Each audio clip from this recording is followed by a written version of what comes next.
I wanted to find a place which had quite a lot of farm workers, because I wanted to talk to. I needed to have, for reasons I'll come on to in a minute, I need to have a variability of work situations.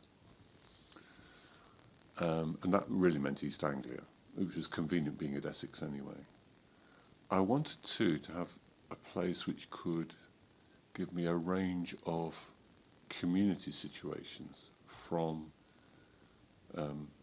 the commuter-type villages that had been overrun, and I'd read Herbes in Rore and so on and so forth, through to what one might call traditional agricultural communities, where the commuters hadn't yet penetrated. And that took me to Suffolk. Essex was too close to London to find any real agricultural communities left. But north of Ipswich, and this was before the A12, before motorways, before even long-distance rail commuting, north of Ipswich, you could still find this range of commuter villages on the immediate outskirts of Ipswich who were commuting into Ipswich rather than London, through to genuinely agricultural communities in the north of the county. And there are two other factors. Well, one other factor in particular which drew me towards Suffolk was the work of George Ure Evans, the oral historian. I knew George by then, read his books, starting with Arthur Fellows at Cut the Hay. And in a way, it was those oral histories which began to make me understand I needed to do some field work. I couldn't address the problems I was interested in, namely the issue of deference, without actually not only talking to farm workers through some sort of questionnaire, but also living there and observing community life.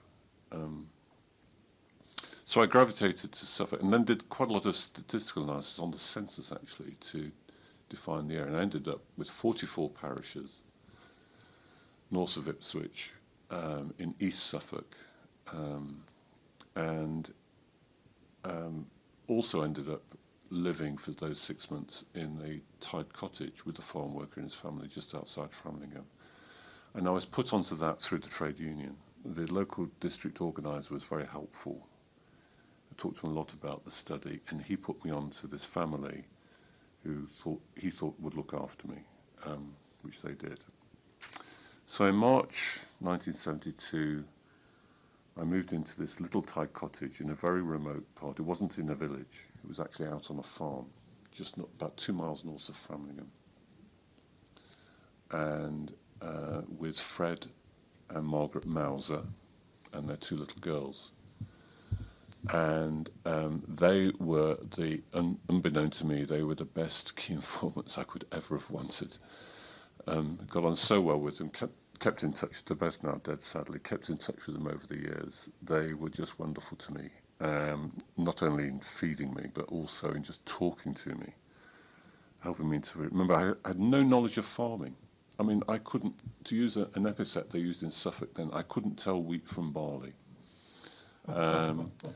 But through them I could tell wheat from barley, and I did quite a lot of anthropological field work in the area as well. One particular incident I'll come back to in a moment. Could you just explain what you mean by that? I spent a lot of time with them in the community, simply observing. I can fast forward a moment. Even after I talked to a lot of, even after I interviewed up 270 farm workers in these 44 parishes, but we're still having difficulty understanding how farm workers could identify so closely with their employers,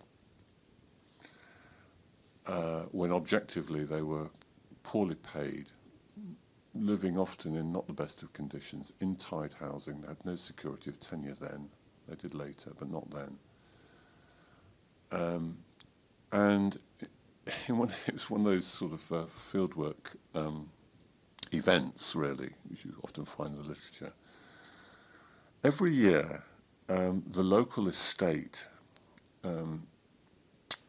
had an annual cricket match between the farmers and the farm workers. It wasn't actually the farm on which Fred Mauser worked and on which I was living, but it was nearby, and it was quite an annual event. It was played in the grounds of Framlingham Castle. And I went along to this and sat on the boundary with Margaret, watching the game. And I noticed, and I was sitting to the side of the pavilion, and the pavilion was entirely occupied by the farmers and landowners, drinking their beers and chatting to each other. But what I noticed was that every time one of them came out of the pavilion to perhaps go and get something from the car or just to walk around the boundary, they stopped and talked to Margaret and to Fred. And they didn't have to do that, but they did. And I began to think carefully, why were they doing this? Why were they doing this? And in theoretical terms, this led actually to, I think really the only kind of theoretical piece I've ever written that's any use, which was it led to an article in Comparative Studies and Society and History, which I published in 1976, called The Deferential Dialectic. And I began to understand that actually what deference is a dialectical relationship that involves identification and differentiation at one and the same time. These interactions were both reinforcing the differentiation between employer and employee, between, frankly, upper class and working class, rural inhabitants, but at the same time were cementing the identification between them. If they'd walked past without saying anything, that would have been a huge social faux pas. It simply was not done. Because there were these bonds of identification, which at the same time, ironically, reinforced the differentiation and vice versa. And farm workers knew their place.